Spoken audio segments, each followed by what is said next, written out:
अस्सलाम वालेकुम वरहमतुल्लाहि वबरकातुहू।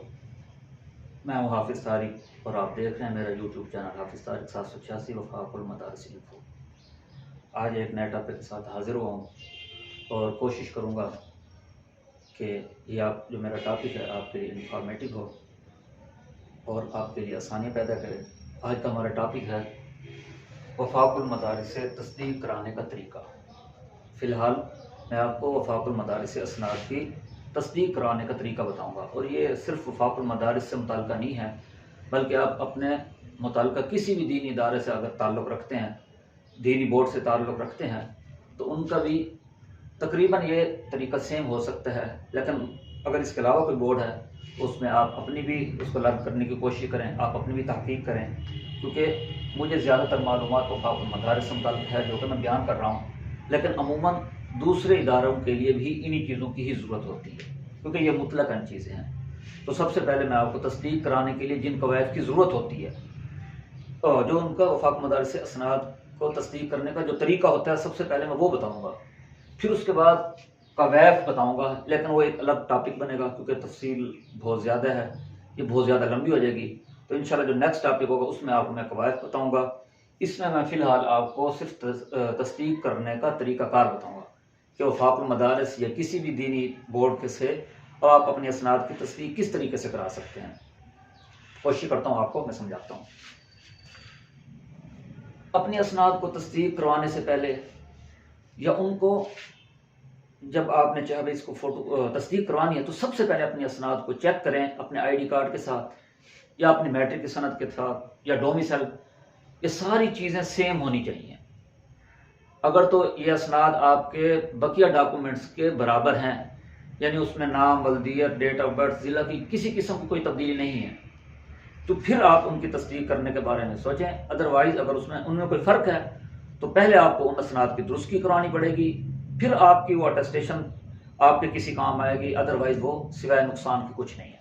तो सबसे पहले आपने क्या चेक करना है, एक नंबर पे, कि आपने अपनी असनाद को अपने ID कार्ड या जो आपके पास डॉक्यूमेंट्स मौजूद हैं, मैट्रिक की सनद, FA की सनद, जो भी है जो आपके पास मौजूद है, आप ये देखें कि आपकी वो असनाद जो दीनी बोर्ड से आपने ली हैं वो ID कार्ड या आपके कवायद के बिल्कुल ऐन मुताबिक हों, ज़रा बराबर भी गलती ना हो।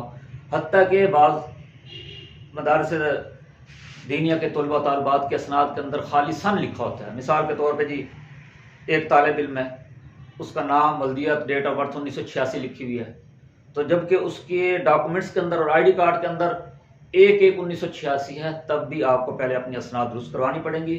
उसके बाद अटेस्टेशन आपके किसी काम की होगी, अदरवाइज़ वो बिल्कुल आपके लिए नाकारा है, कोई फ़ायदा नहीं, सिवाय अपने पैसे के ज़िया के अलावा आपको कुछ हासिल नहीं होगा। तो सबसे पहला पॉइंट क्या है, आपने अपनी असनाद चेक करनी है, आया कि वो आपके डॉक्यूमेंट्स के बराबर हैं कि नहीं है, ये सबसे पहला नुकता। उसके बाद आप जब ये तसल्ली कर लें कि आपके असनाद बिल्कुल बराबर हैं, तो उसके बाद आपने उन असनाद की तस्दीक करवानी है, तो उसके लिए आप फ़ोटो कापियाँ करें। वो आपके ऊपर है कि आपको उसकी कितनी फ़ोटो कापियाँ दरकार हैं, तो उस हिसाब से आपने उनकी फ़ोटो कापियाँ करानी है। नंबर 1, वो तमाम असनाद चेक करनी है कि आया कि वो ID कार्ड या आपके मुताल्लिक़ा कवायद के बिल्कुल बराबर हो। फिर उसके बाद आपने दूसरे नंबर पर क्या कराना है, आपको जितनी अदद फ़ोटो कापियाँ दरकार हैं जो आप तस्दीक करवाना चाहते हैं, जिनकी आपको ज़रूरत है, तो उतनी उनकी फ़ोटो कापियाँ कराएँ, 2 नंबर पे। तीसरे नंबर पे ये है कि आपने फिर दरख्वास्त लिखनी है मुतल्लिक़ा इदारे के नाज़िम दफ्तर के नाम। अब वो दफ्तर वफ़ाक़ुल मदारिस भी हो सकता है, तंज़ीमुल मदारिस भी हो सकता है, इत्तिहादुल मदारिस भी हो सकता है। तो मुख्तलिफ़ अदारे जो कि HEC से रजिस्टर्ड हैं, जो उससे HEC से मंजूर शुदा है, तो आप जिस भी इदारे से ताल्लुक़ रखते हैं, आप उसके नाज़िम दफ्तर के नाम आप एक दरख्वास्त लिखेंगे। तो उसका जो है दरख्वास्त का जो तरीक़ाकार है वो भी मैं आपको इंशाल्लाह बताऊँगा दरख्वास्त में, बल्कि आपको मैं मुख्तसर समझा देता हूँ। सबसे पहले आपने मुख्तसर सी दरख्वास्त लिखनी है, क्योंकि आपने दरख्वास्त में सिर्फ उनको आगाह करना है। उसके बाद आपने अपने डॉक्यूमेंट्स की तफसील बतानी है कि मैं ये डॉक्यूमेंट्स भिजवा रहा हूँ और जो मुझे दरकार डॉक्यूमेंट्स वो क्या हैं, ठीक है ना। तो मुख्तसर से बता देता हूँ, नाज़िम दफ्तर वफ़ाक़ुल मदारिस या तंज़ीमुल मदारिस, कोई भी बोर्ड है, नाज़िम दफ्तर फलां फलां गार्डन टाउन मुल्तान या लाहौर के अंदर कोई लिखते हैं, जनाब अली, मुअद्दबाना गुजारिश है कि मुझे अपनी असनाद की फ़लाँ मकसद के लिए अटेस्टेशन दरकार है, लिहाजा मेहरबानी फरमाकर मेरे इन कागजात की अटेस्टेशन की जाए। बंदा या जो भी है वो आप मैं हमेशा आपका मशकूर रहेगा। सिर्फ इतनी सी दरख्वास्त लिखनी है। इसके नीचे ये लिखना है कि आपकी तरफ अरसाल करदा मेरे कवायफ की तफसील ये है। आपने इतनी सी दरख्वास्त लिखनी है। फिर उसके बाद आपने जो कवायफ उनको भेजने हैं, अरसाल करने हैं, आपने उनकी तफसील लिखनी है कि मैं आपकी तरफ फ़लाँ फ़लाँ डॉक्यूमेंट्स अरसाल कर रहा हूँ, ठीक है ना। और एक बात भूल गया, उस दरख्वास्त के अंदर आपने डेट भी लिखनी है, उसको मेंशन करना है ऊपर ना साइड पे आपने डेट लिखनी है कि मैं फ़लाँ तारीख को मतलब अपने ये डॉक्यूमेंट्स भेज रहा हूँ। उसका फ़ायदा जो होगा मैं आपको बाद में वो भी बताता हूँ, ठीक है ना। तीसरा काम अब ये दरख्वास्त का भी हो गया। अब चौथे नंबर पे इन अटेस्टेशन की मुतल्लिका इदारे की तरफ से एक फ़ीस होती है। भाई उसकी हमारे इदारे की अटेस्टेशन की इतनी फ़ीस है, जैसे वफाकुल मदारिस है उसकी अटेस्टेशन की 5 रुपये फ़ीस है। अब वो फ़ीस जमा कराने के लिए उनके बैंक अकाउंट जो है ना, या तो बैंक के अंदर उनके अकाउंट्स हैं या आप मनी ऑर्डर के ज़रिए भी ये रकम अरसाल कर सकते हैं मुतल्लिका इदारे को।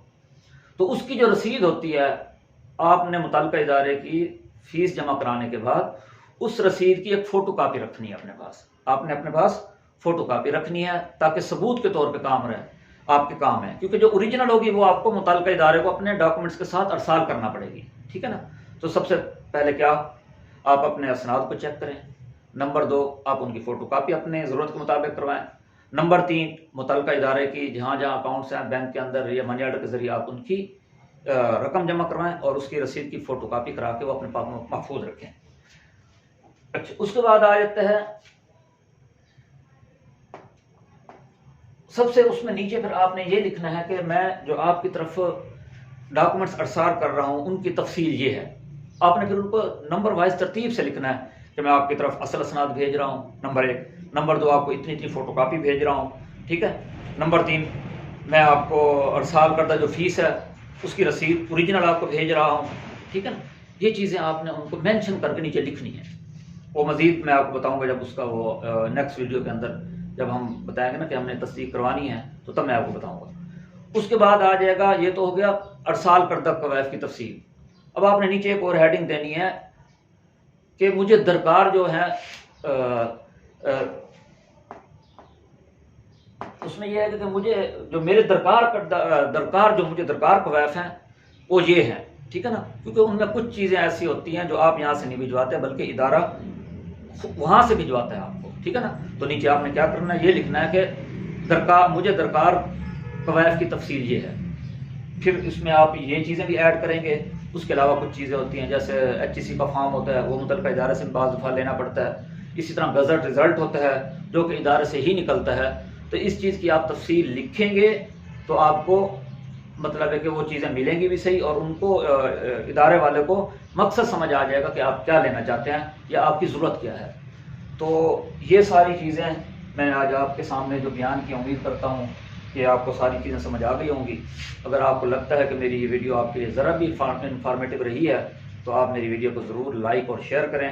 और इंशाल्लाह नेक्स्ट वीडियो के अंदर मैं कोशिश करूँगा कि अब असनाद जो तस्दीक करानी है उसमें क्या क्या चीज़ें ज़रूरत हो सकती हैं, तो वो जो कवायफ होंगे अब मैं नेक्स्ट वीडियो के अंदर उन कवायफ का तज़किरा करूँगा। फिर इंशाल्लाह अगली वीडियो तक के लिए इजाज़त, फ़ी अमानिल्लाह।